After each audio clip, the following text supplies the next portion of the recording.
Has been the leader of KI6UWK and the principal ham coordinating between KI6UWK and the other volunteer radio services around the county for some time now. And he's got some other job too, I guess.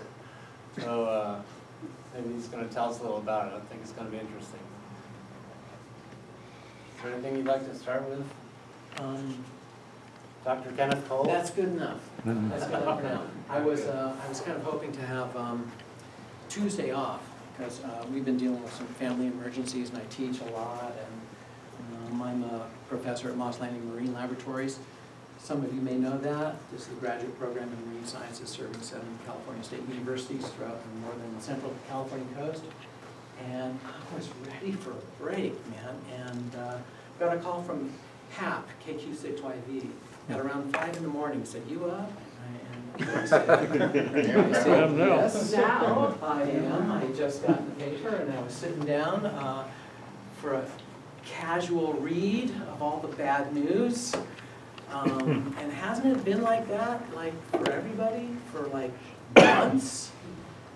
I'm getting a little tired of this." And I was sitting down and HAP called up and said, "Hey, I'm going up to check my horses. There's a 150-acre fire burning off their creek road."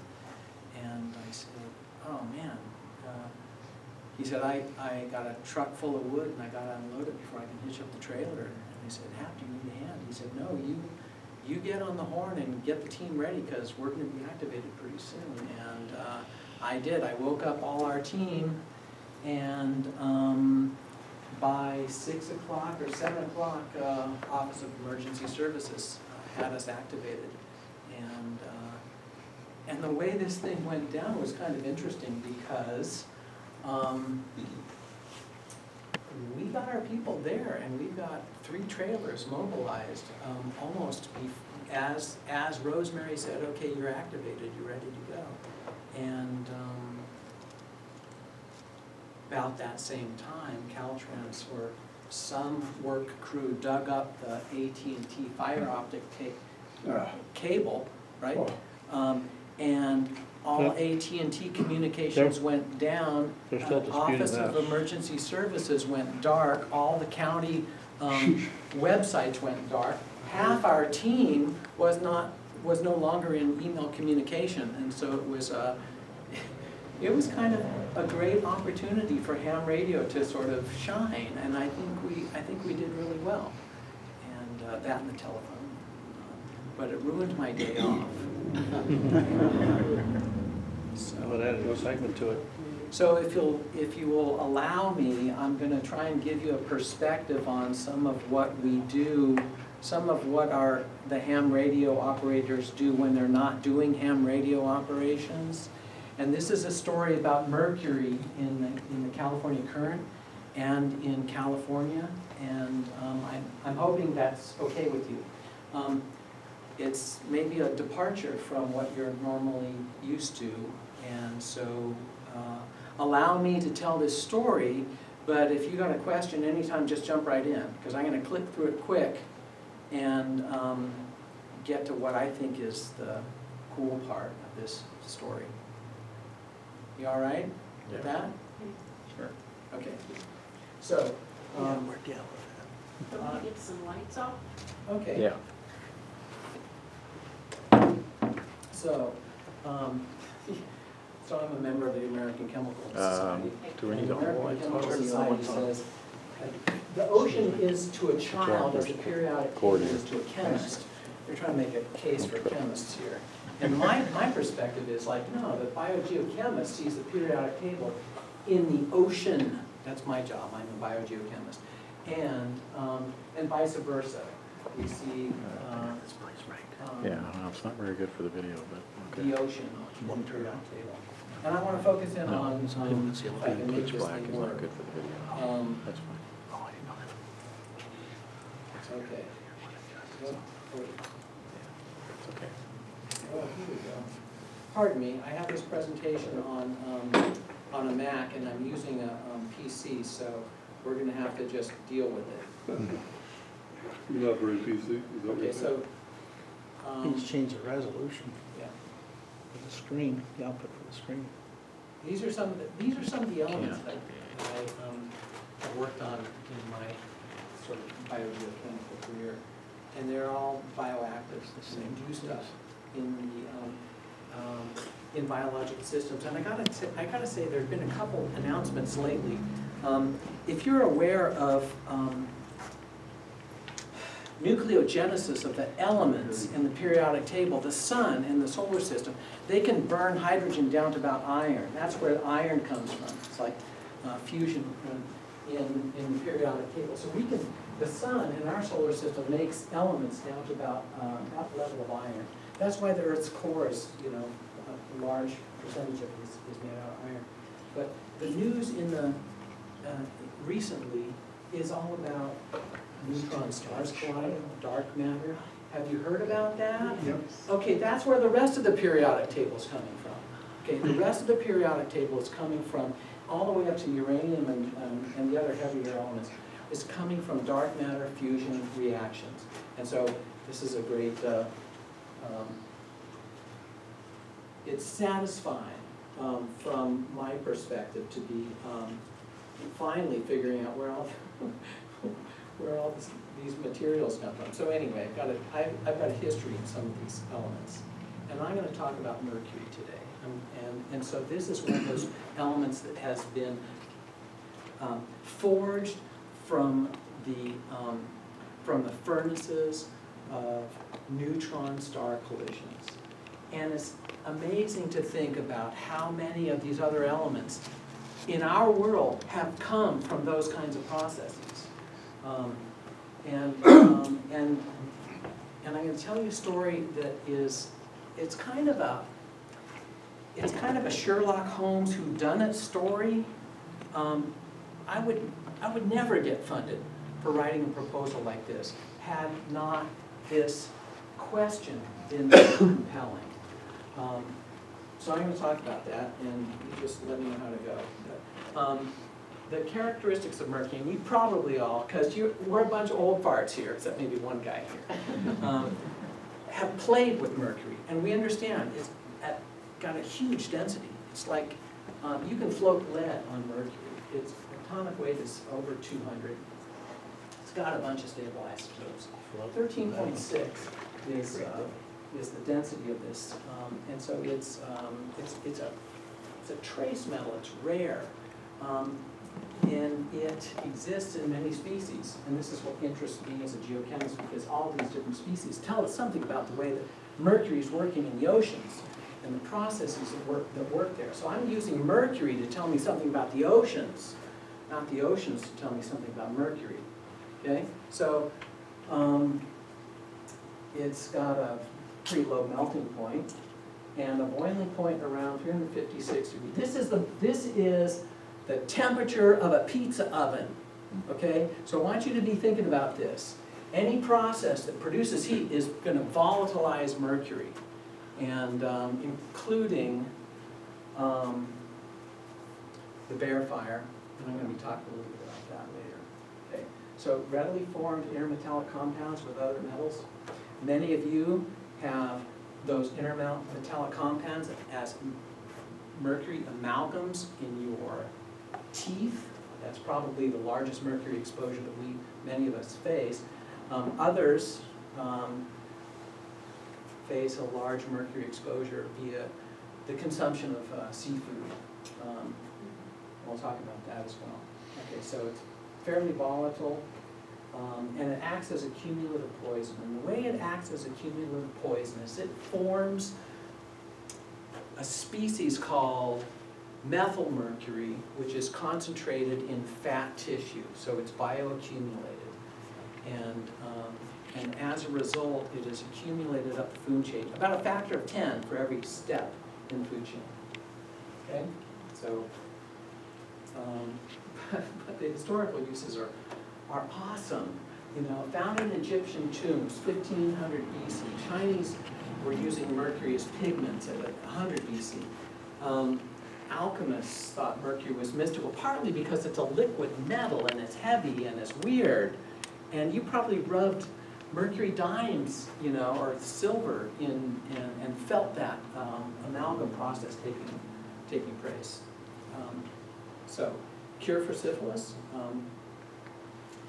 And from Woodall in 1672, he said this: "It is the hottest, the coolest, a true healer, a wicked murderer, a precious medicine, a deadly poison, a friend that can flatter and lie." So that's quite a chemist. Yeah, pretty descriptive. So it has almost mystical qualities about it. So and you'll know it. We know it in these mineral forms. Here it is as elemental mercury on the upper right and left, and in these other forms, it's forms a cinnabar deposit that is familiar to many of you. It's a red kind of crystalline deposit. We'll talk about that a little bit later. It's prevalent in the coastal zone. It's prevalent in dental amalgams and thermometers. It has a very linear expansion coefficient, so that's why it's useful in thermometers, and that's why you can make very accurate thermometers with it. It's in mercury vapor lamps. It's in most of our fluorescent lighting fixtures, about 3 milligrams of mercury per lighting fixture.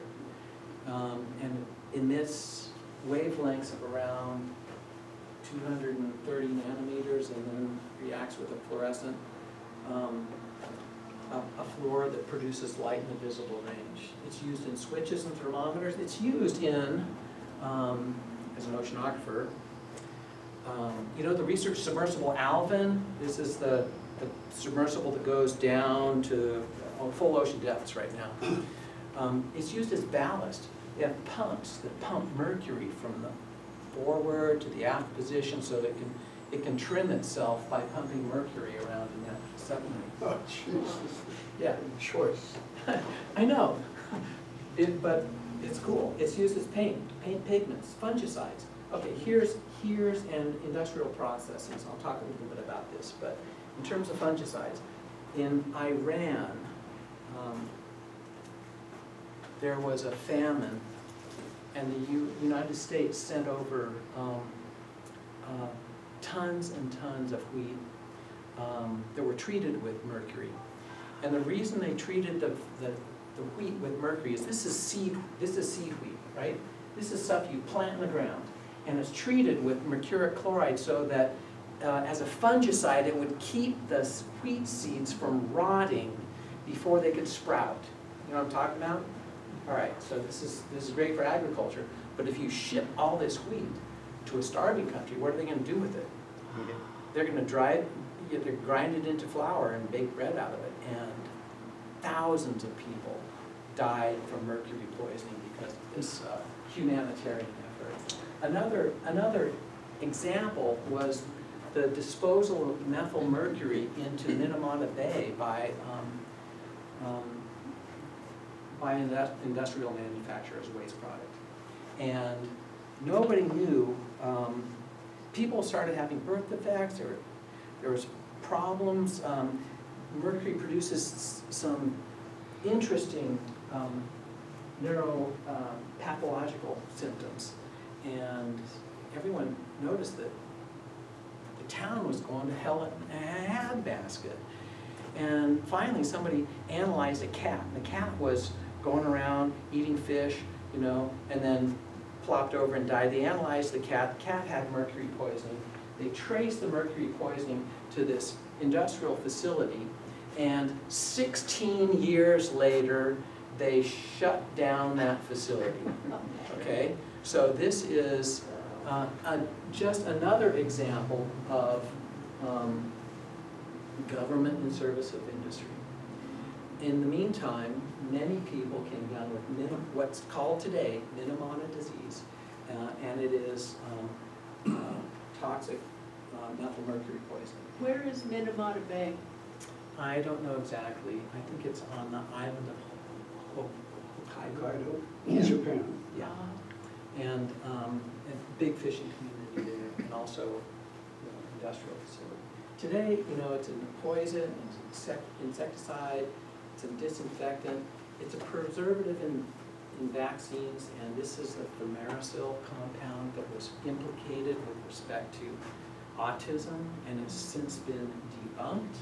But whenever I get a flu shot, I tell them I'm pregnant, and I get the kind of vaccine that doesn't have mercury in it. So y'all want to maybe think about this. It goes over great. Yeah. Medical technician. Okay. The biggest source of mercury contamination historically has been the chloralkali plants.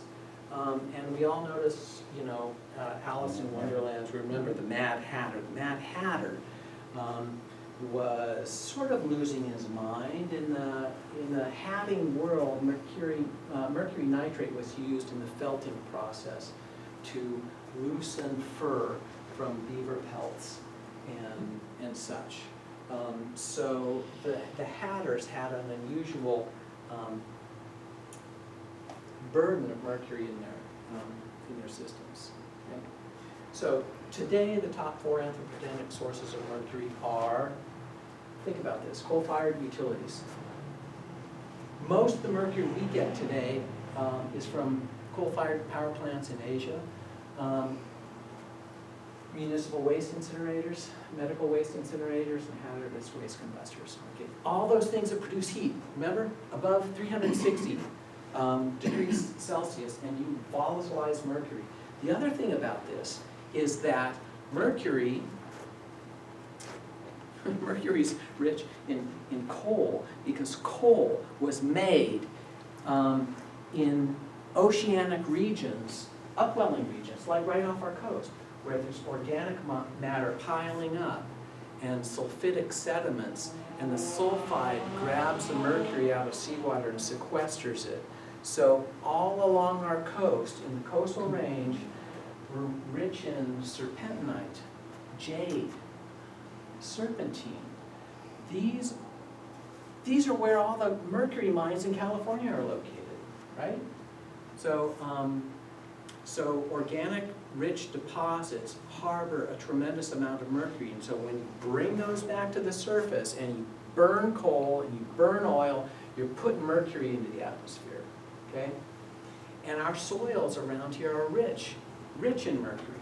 So when you burn the soils, you have a forest fire, you volatilize all the mercury in the upper 20 centimeters of that soil. So that's what I wanted you to think about. Processes like forest fires. This is a picture of the forest fire in Big Sur. Forest fire that we just had recently. That volatilized tons of mercury from serpentinite-rich soils. Okay, I want to take a step back. How many of you guys and gal grew up in California? Okay, product of California educational system. Okay, 4th grade, remember 4th grade history? Remember the discovery of gold at Sutter's Mill. You probably remember that, right? These guys were they were there. You were there? You were. All right. So what they didn't teach you was that to support the gold mining in the Sierra foothills was a tremendous mercury mining operation in the New Almaden, New Idria, all along the Coast Range in California, because those are the serpentinite deposits that everybody mined, right?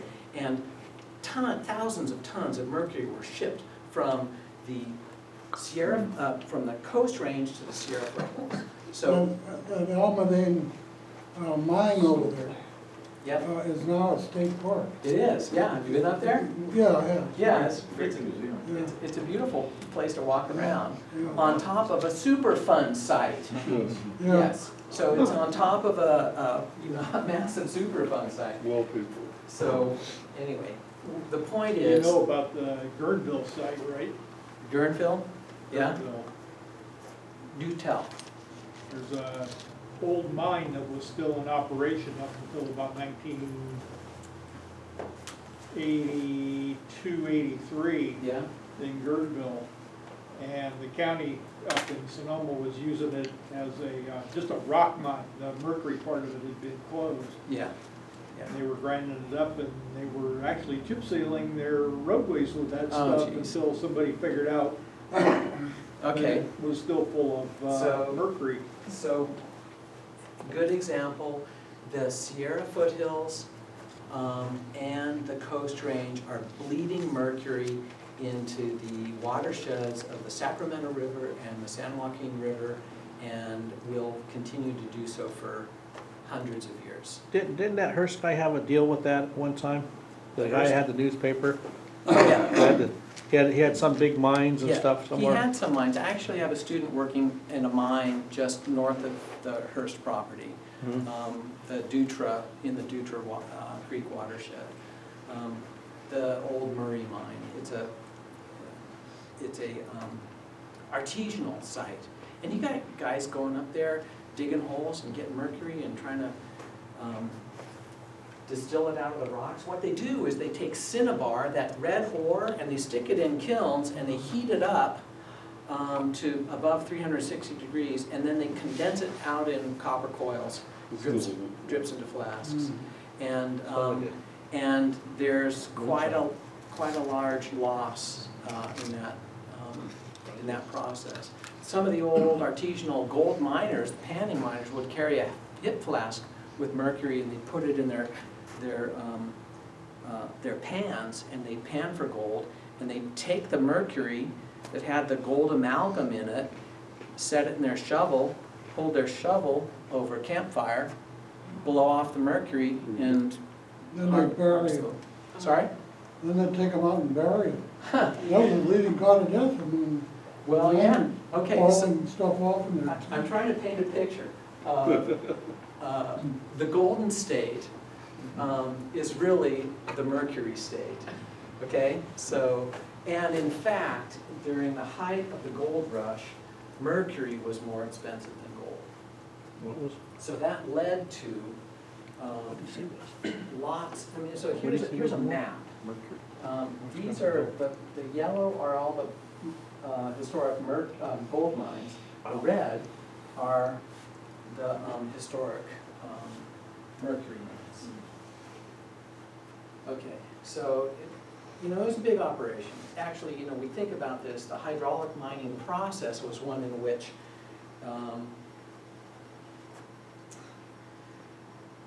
sediments from mountains and watersheds were run past a sluice box. And the sluice box is like a washboard with cleats.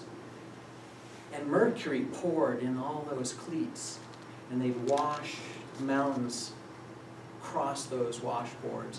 And then every week or so, they'd shut off the water, and they'd take the 1840 equivalent of a turkey baster, and they'd suck up the mercury in those cleats, and they'd distill it off and capture the gold. That was the placer gold mining process. You guys are aware of that, probably? The upper ends of some of those old sluice boxes, when they were doing that, were actually copper plates, and they Yep. smeared them with mercury to Yep. catch the fine gold. Yep, so those copper plates, intermetallic compound, forms an amalgam with mercury. Mercury sticks to copper, and you can slide that. There's a more effective and more economical way of using mercury to capture gold. But this hydraulic mining process only lasted a few years because they recognized what kind of damage it was doing to the watershed. They're still mining gravels in San Francisco Bay from that gold mining process because of all the aggregate that poured out of the Sacramento River. So this was a production from 1850, peaked in around 1870, and then tapered off. Today, there is no mercury mining in the US. It's all a recycle project. It's harvesting out of thermostats, paints, fluorescent lighting. We've dug up enough of that. But here's an interesting graph that I'd like you to look at. This is total mercury flux, and this is time on this axis. So 1750, pre-industrial. This was the flux of mercury into the biosphere at that time, very small amount. And then, boom, volcano at Canberra. Then there's a little peak here we haven't identified. This is the gold rush in California, and then this is the gold rush in Alaska. Okay, Krakatoa, boom, a lot more. These are hot events, right? So volcanoes are pushing this out. This is World War II manufacturing, because it's used as Fulminator of mercury and explosive. mercuric nitrate is pressure sensitive, and it's used as fuses in ballistics. Okay. Yeah. How do you get mercury out of the atmosphere, and what's the half-life in the atmosphere? Half-life in the atmosphere is on the order of weeks. It's very quick.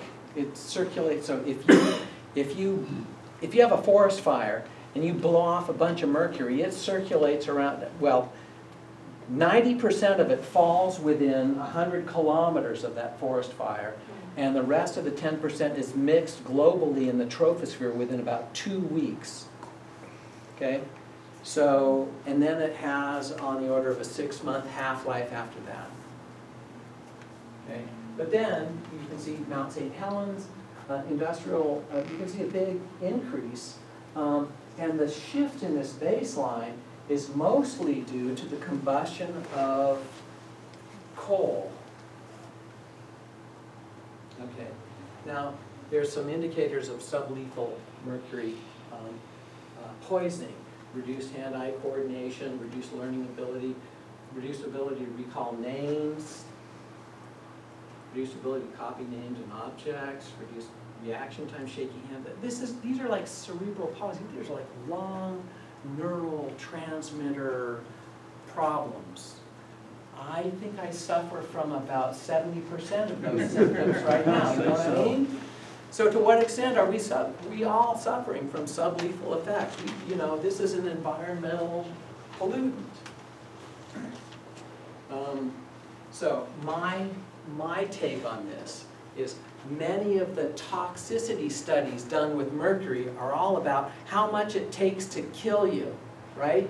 LD 50s, lethal dose 50s. How many milligrams per kilogram will it take to kill 50% of the population? And that's what we're regulating on. My point here is, in nature, any process that makes you stupid is going to kill you. Think about this. And I'm commute to Moss Landing every day. I got to turn left onto Highway 1 every day. It's an uncontrolled intersection. If I'm suffering from even a slight level of mercury toxicity, it's likely to do some damage. If it makes you a less efficient predator, if it makes you less likely to avoid predation,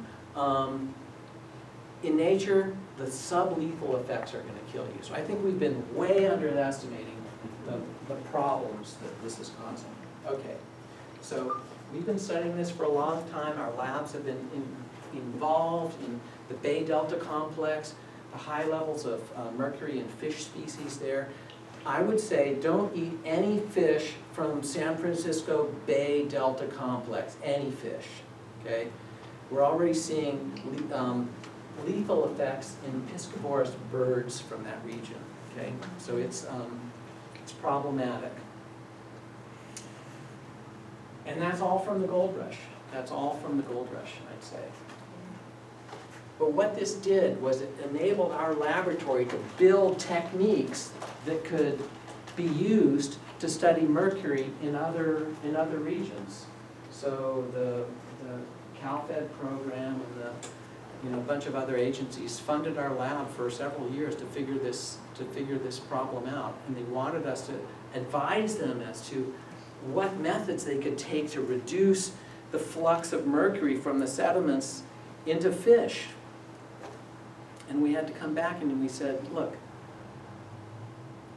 if you take the inventory of mercury in the sediments, all right, and you divide it by the flux of mercury out of the sediments, you have a 5,000-year residence time problem.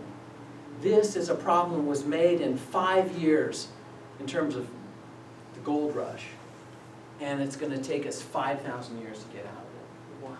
So there's some problems, like, okay, well, what do you fix it? How do you fix it? Okay, well, you can pave it. You can pave the Bay Delta complex. You can put sheetrock down, because mercury will form a complex with the calcium sulfate, all right? But we're grasping at straws. This is a problem that's a legacy contamination. So, anyway, geared up with all this knowledge about mercury and some pretty specialized analytical methodologies, we started looking at mercury elsewhere. And with our colleagues from UC Santa Cruz, we thought, hey, let's take a look at mercury in rain. Let's take a look at, wait a second, some of us pedal to work on our bikes, let's take a look at mercury in fog. What we found was there was a 100-fold difference between the levels of mercury in fog versus the levels of methyl mercury in rainwater, okay? Now this is important to us because y'all live in Bahia Place, right? We're all living in maritime chaparral complexes or redwood forests, and they're getting 100 times more mercury flux because of the mercury in fog relative to the mercury in rain. So we thought, hey, maybe we ought to look at this. And in our region, where's that fog coming from? That fog is what we call marine advective fog.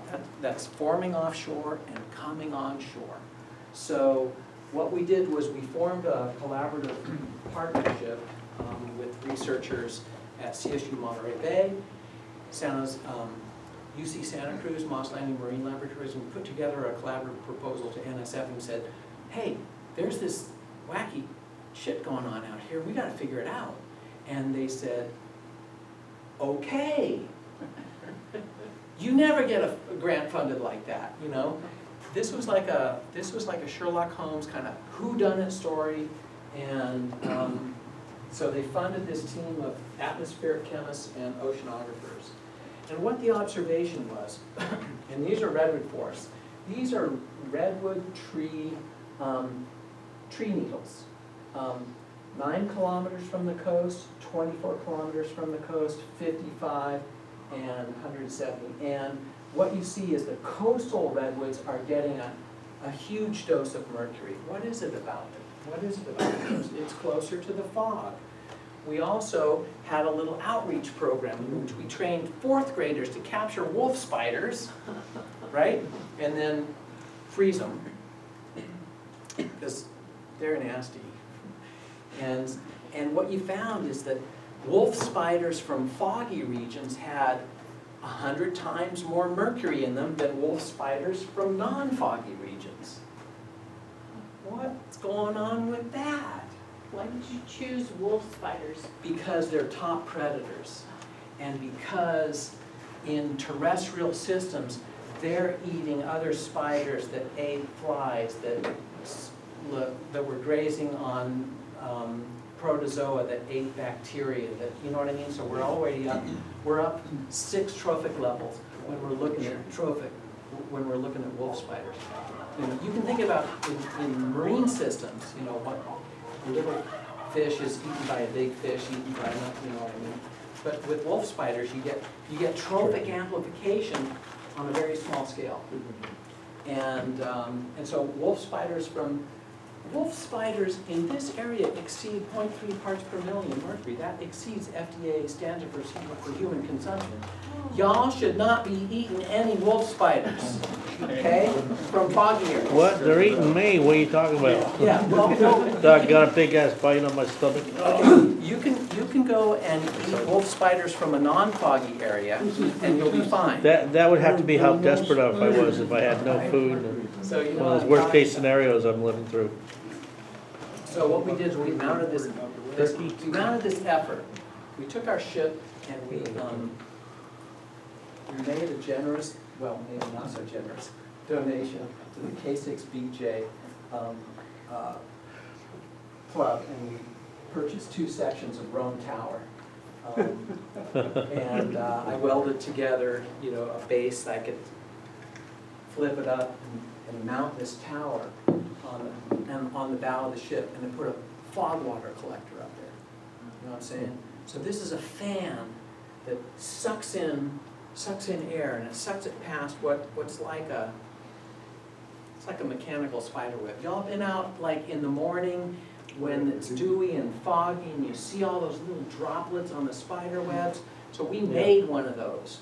We made a device, but it would suck the fog in, and the Teflon strands would capture the fog water droplets, and they would slide down and drop off into a little trough.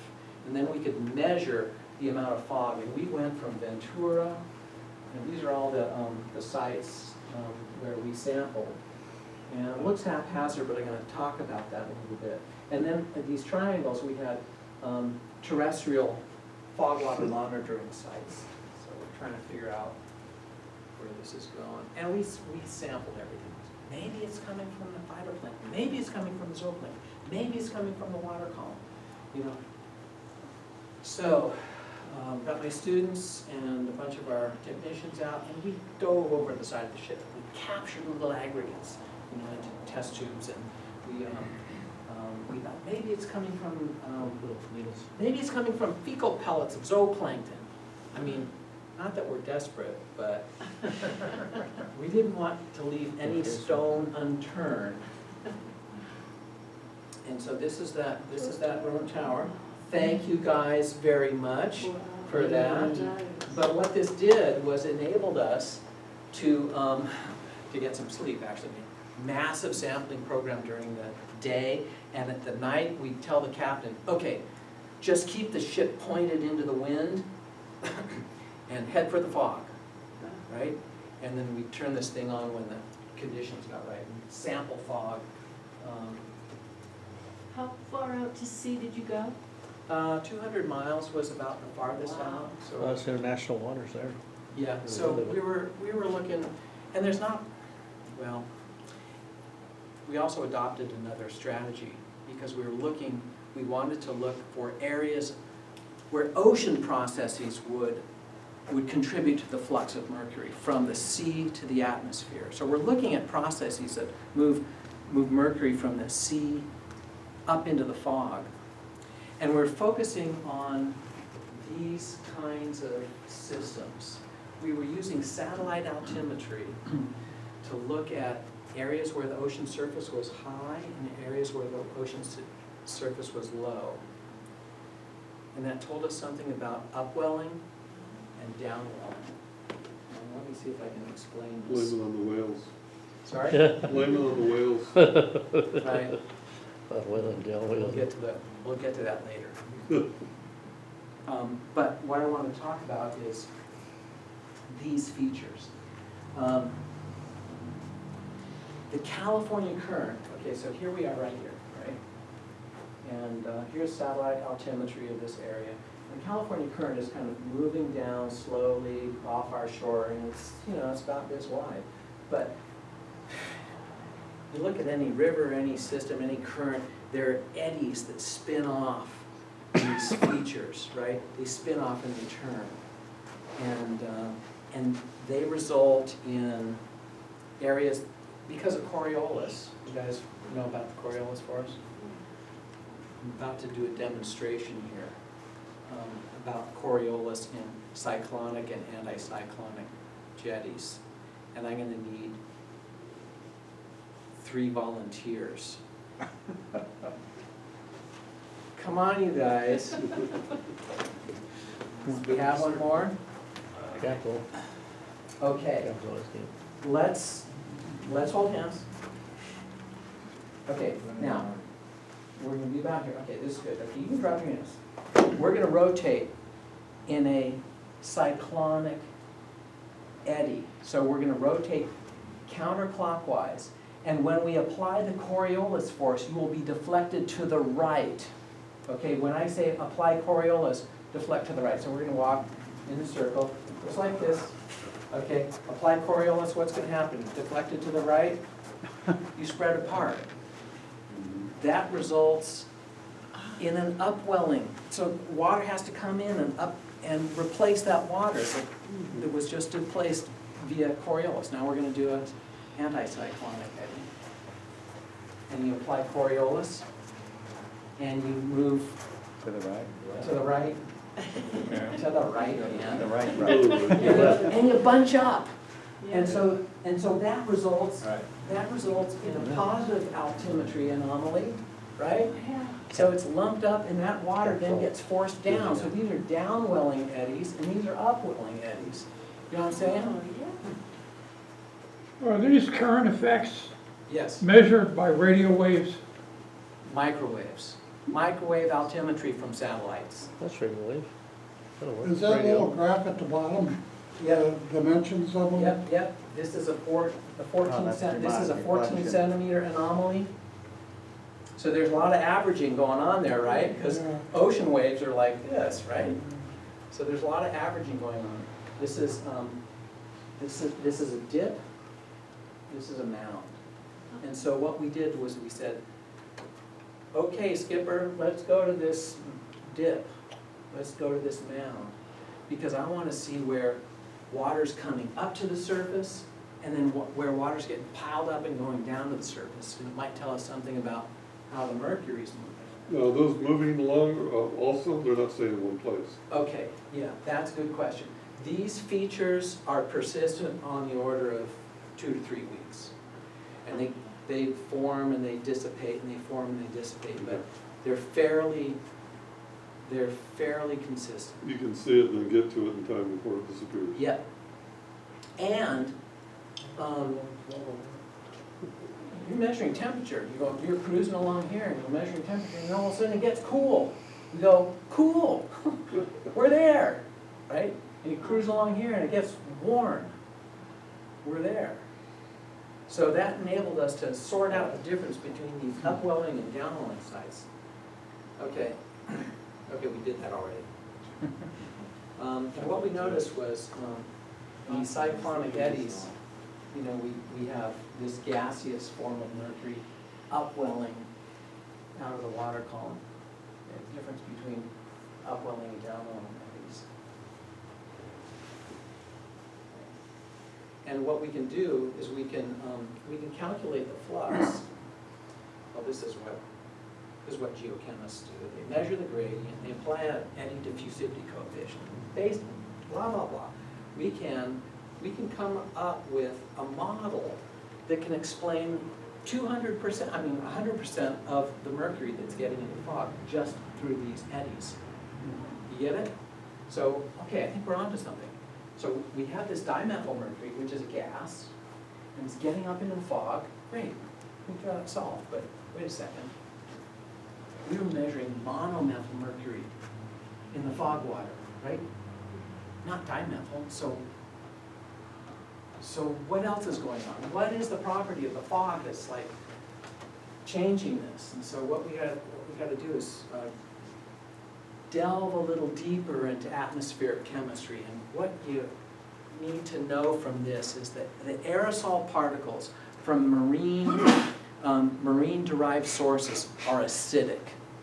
Okay, this is where acid rain comes from. It comes from the marine sulfur cycle.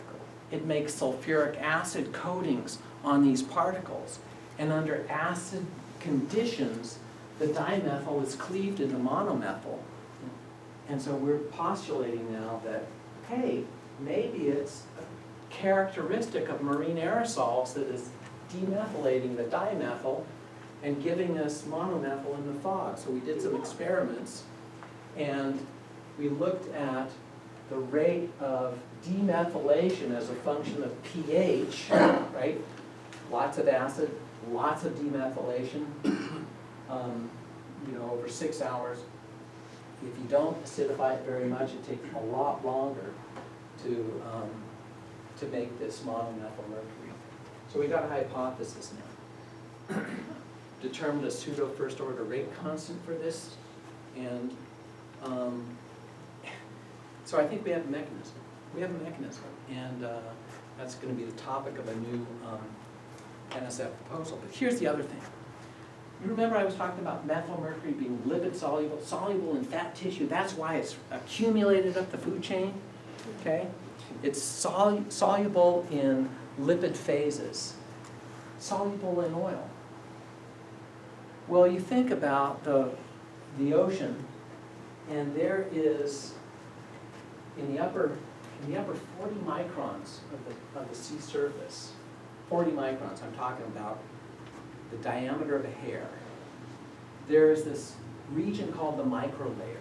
And the microlayer is a region that's enriched in lipids, it's enriched in polysaccharides, it's enriched, it's where oil slicks form. It's where sunscreen dissolves, it's where all the hydrophobic components of seawater kind of float to the surface. And if there's going to be anywhere where methyl mercury is concentrated, it's going to be in this microlayer, this thin little layer. Okay, good, maybe. Well, when a bubble bursts, with every bubble that bursts, it has to come across that microlayer, carrying with it microlayer constituents. Maybe this is a mechanism that's also moving methyl mercury into the atmosphere. And so what we did was we sampled the microlayer. There's ways of doing this. It's like, it's pretty crude. You take a glass plate and you dip it into seawater and then you drip it into a bottle. And when you do that, you find concentration factors that are orders of magnitude above the bulk seawater just a meter below it. So, yes, the microlayer is enriched as well. So I got a graduate student working on that. He's building a little device that samples the microlayer. And he's getting some pretty good results. This is a little raft that injects bubbles, and you capture the bubble breaking aerosols.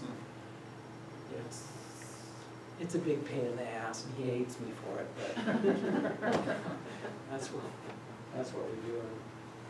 So, anyway, I guess what I wanted to say, and I'm getting to the end, is that, we've taken a look at many different potential sources, and we're converging on a new paradigm for mercury cycling.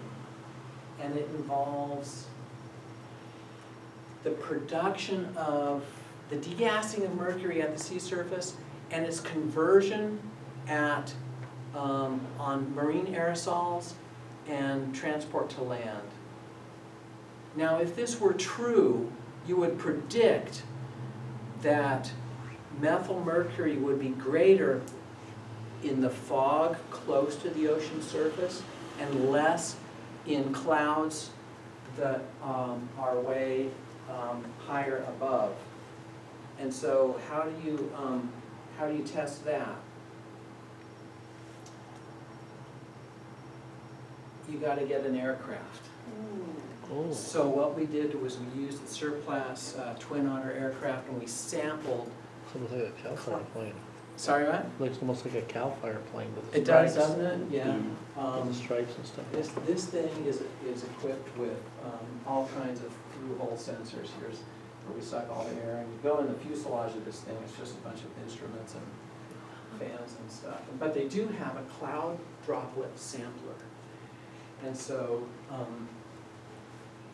we use this to run a bunch of transects throughout these locations. And you find in general that when sea surface temperature is high, remember those convergent regions, those downwelling centers, methyl mercury is low. And when sea surface temperature is low, remember upwelling, methyl mercury is high. So that's the correlation that we wanted to see. But you also take a look at altitude in terms of meters above sea level. High altitude, methyl mercury is low. Low altitude, and these guys are flying like right off the deck, right? Methyl mercury is high. So it's kind of supporting this paradigm that's leading us to this conceptual model of mercury cycling, okay? Methylation in the water column, evasion to the atmosphere, conversion to methylmercury, and deposition on land. And when you take a look at this and you take a look at the top predators, we find that the top predators in foggy areas are high in mercury, and the top predators in low non-foggy areas are low in mercury. They say that with fog, when they have wineries and they have the wine fields and stuff like that, or grape fields and Yep, stuff, yep. that it does something to the grapes. Yep. Is it the mercury naturally gonna be high in the grapes as well, or? Yes, but that's the first trophic step. So it's like we're looking at grass and deer and stuff like that too. But the first trophic step, there's not much bioamplification. So I'd say go ahead and drink that wine. Okay. Might help the intoxication factor there. Yeah. So here we have, That's 10 some good times- shine. 10 times more methylmercury in fog water than in rainwater. We have, and this is coastal fog, coastal rain, coastal fog, coastal rain. See the difference?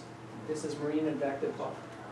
This is the pollution that normally would run downstream, right? Mercury. And it's coming back. The oceans are kicking it back to us, right?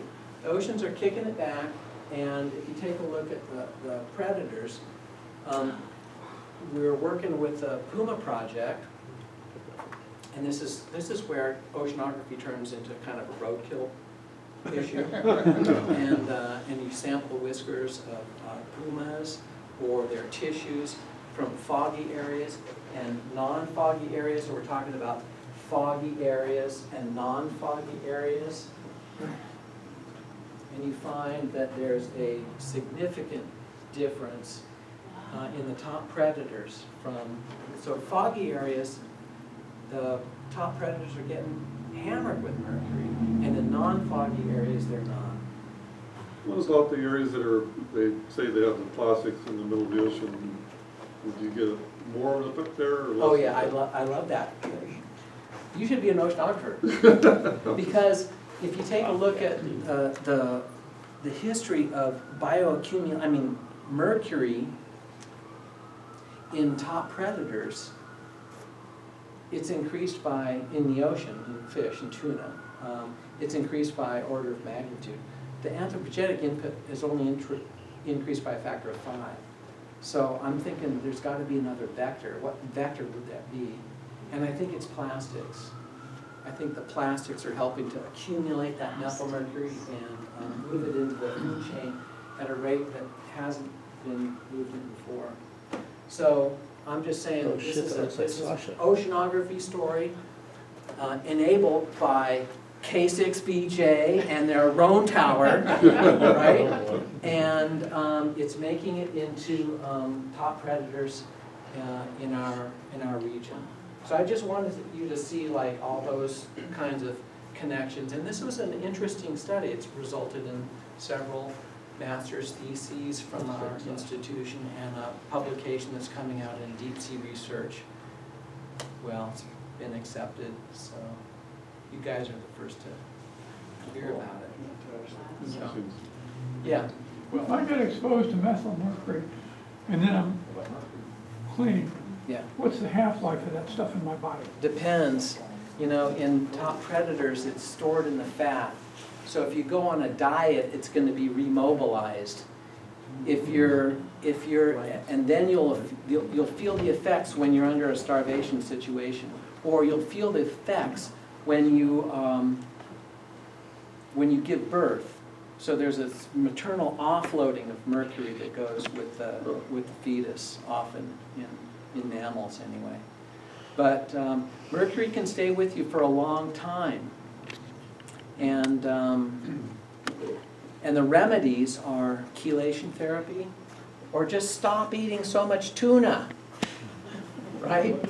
Do I need to worry about the amalgams in my teeth? More chicken. Um, Only when they burn you later. Yeah, you saw that article in Sentinel, didn't you? Cremation. No, No, it's, the mercury amalgams in your teeth are elemental mercury. The kind of mercury we're worried about is the methyl mercury and the lipid-soluble mercury. I mean, I've had some of my amalgam fillings removed and replaced with that epoxy stuff. The exposure for doing that is somewhat acute, but it's greater for the dental technician than it is for you, so, yeah. To be exposed to that? Yeah. They're doing it all the Yeah. time. I have two questions. This seems to be a certain element in this thing, this natural phenomenon. Yeah. That's correct. I'd like to know how much do you think? And if there's any kind of mitigation Yeah. that's indicated, what would it be and how much would it do? Right. So what we're finding is that this is a natural process. It's an element that's getting into the biogeochemical cycle of the ocean and being acted upon accordingly. What's different about this is that the anthropogenic, well, the other thing about it is that that impact is being amplified through trophic processes. Little fish, big fish, blah, blah, blah, blah, it gets amplified by a factor of 10 at every trophic step. So there's an amplifier. It's like having an op-amp in terrestrial systems and in aquatic systems. Well, we've increased the flux of mercury into the biosphere by a factor of 5 through the combustion of coal primarily. But that process has been amplified in food chains. So if you want to do something about it, I mean, there's nothing to do about the delta now. You can pave it. I just say don't eat any fish from that. We've wasted that environment in terms of mercury. In terms of the ocean systems, I'd say we need better restrictions on coal-fired power plants. You know, that's where we're getting the bulk of the mercury here, and it remains to be seen how much we're getting from increased forest fires in our region, because that's volatilizing all the mercury in the upper 20 centimeters. Is there anything positive about mercury? It's awesome. I mean, it's cool. Well, it's not required for any biological system. There's no enzyme in our bodies that requires mercury. It's a product of, you know, cosmogenesis. It interferes it forms particularly strong complexes with sulfide and sulfur-containing amino acids, cysteine and methionine. And that's why it poisons like long nerve trains, and neuropathy is a symptom of that. We don't need it. We can do without it. But it's an awesome element to have in the world. But I mean, think of all the things that we can do with pigments, paints, antibiotics. You know, it's just one member of the periodic table that I think has a place. We can do without it, but industry can't. You know, medicine can't. Does that answer your question? Yeah. So there is some positive to it. Yeah. Yeah, back Have you done any comparisons during El Nino years and non-El Nino years, and in areas that have non-serpentic soils? Right, so we have some Chilean colleagues. The other question is, like, is this a prevalent feature just in California? That was my next question. Or is it a global feature? And so, yeah, you need to go to a place where there's marine infected fog to check this out. We did a study where we went to look at Thule fog. Maybe it's a fog thing, right? So you go inland, and you go to Tulare County, or these other places where we have stations in the Delta where they get thick traffic causing fog problems, and you measure measured methyl mercury in the fog there, it's low. Okay, Wow. low. It's highest right at the coast, right where all that, Did it correlate with where gold has been found or where it's, No. where mercury's been found? yes, we thought we'd find high levels of mercury in Thule fog from the delta because there's so much mercury there, right? Because of all the gold. It's not high there. It's a marine process. So that's what's making us look at microlayer production and some of these other mechanisms. Yeah. Mechanical question. The microlayer is very thin. Yeah. The ocean is constantly in motion. Yes. Isn't this constantly being broken up? It's fairly cohesive, but it does get broken up. Under windy conditions, the microlayer grows to a very small, like 10 microns. Under quiescent conditions, the microlayer can be as thick as 100 microns. And so I was talking to like these bubble experts at Scripps, and because they got a little bubble program there, and I think you can visualize this. You've seen those high-speed motion pictures of like a milk droplet dropping down and creating a cavity and splashing up, right? You've seen that? Now think about a bubble bursting now. It's coming up through the microlayer. It bulges out.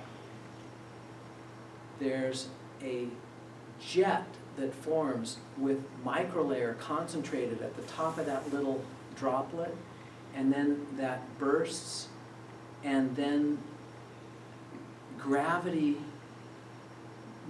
moves that crater back together, and there's a second droplet that comes up.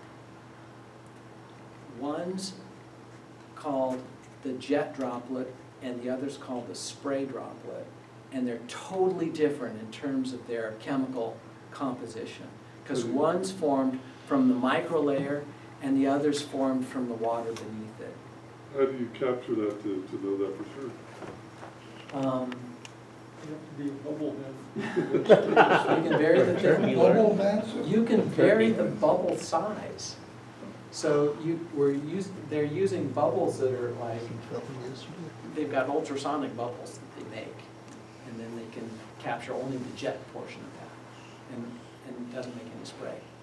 So this is what they're doing. They're looking at, in this case, they're looking at, well, bacteria are also a component of that microlayer, and they're looking at the role of like pathogen transport from the ocean inland due to sea spray, and they're trying to understand the conditions under which that happens. So that's where that sort of body of knowledge comes from. But yeah, it's pretty interesting.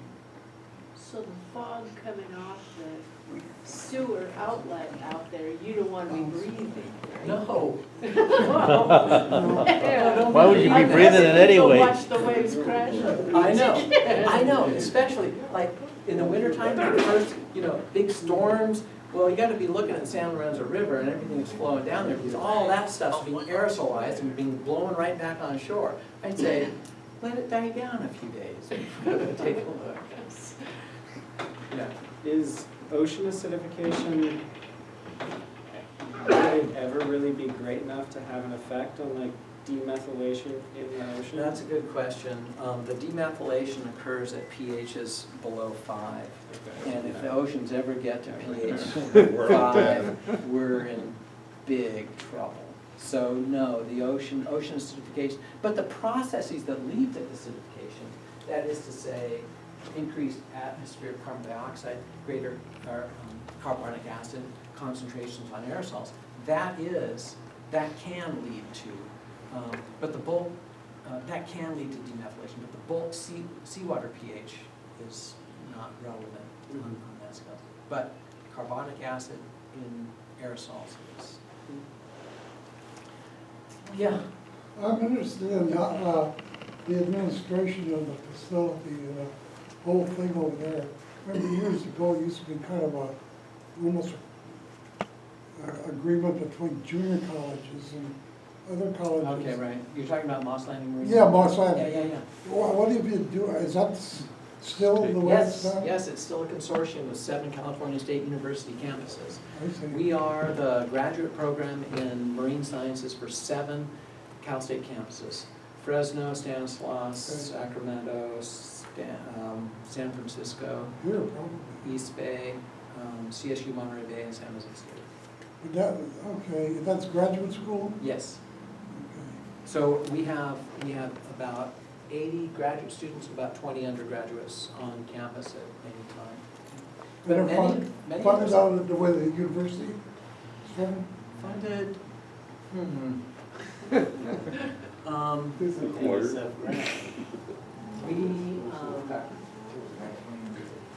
we don't get any student enrollment fees or anything like that. It's funded directly through the chancellor's office. How does a student get in? They apply to one of the consortium campuses. Okay. Yeah. And if they're selected, then they're just farmed out? Sent to you? The students spend their time at our facilities. Many of them don't set foot on their home campus. The home campuses takes all their student fees, but sends us the students. Tell us some of the other fields you're doing besides this mercury research. Oh, that was just one element. Yeah, I mean, there must be some over there. Oh, golly. So this is my project, and I'm the biogeochemist there. I'm professor. But we have professors in geological oceanography, in physical oceanography, in biological oceanography, in phycology, invertebrate zoology, and invertebrate ecology. So we have people studying whales and penguins, penguin physiology, in Antarctica. You guys ought to come to one of our open houses. What does the diploma say when they graduate? It says, University of California? no, it says, Jack of all trades, master of none. Master of Marine Sciences, and they'll have their home campus, which confers the degree, Okay. but the study is at Moss Landing Marine Laboratories. Yeah.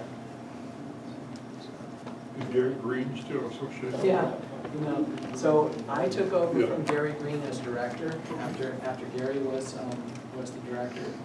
So it sort of went from John Good Mark. friend of mine. Oh, yeah. He was Yeah. one of my volunteer firemen.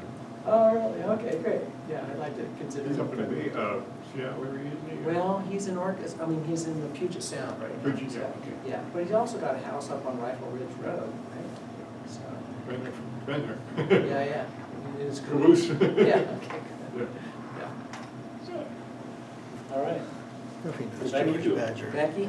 Well, I'm thinking about this really thin oil layer, Yep, and yep. I'm thinking about creatures in Yep, that, like yep. krill and Yep. whales and all that. Yep. And fat solubility seems like the whales and some of the pinnipeds would be really affected. Is anybody looking at that? I think you should think about this layer as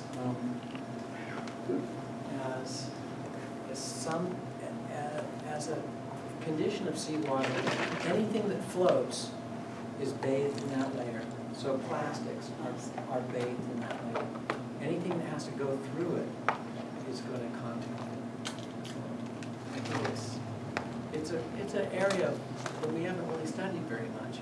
When my graduate student first got interested in this microlayer, I said, okay, Alex, you're going to have to build a sampling bottle that's this big, to sample that microlayer. He said, hell with that. We're going to use a glass plate. So, Thank you very much. yeah.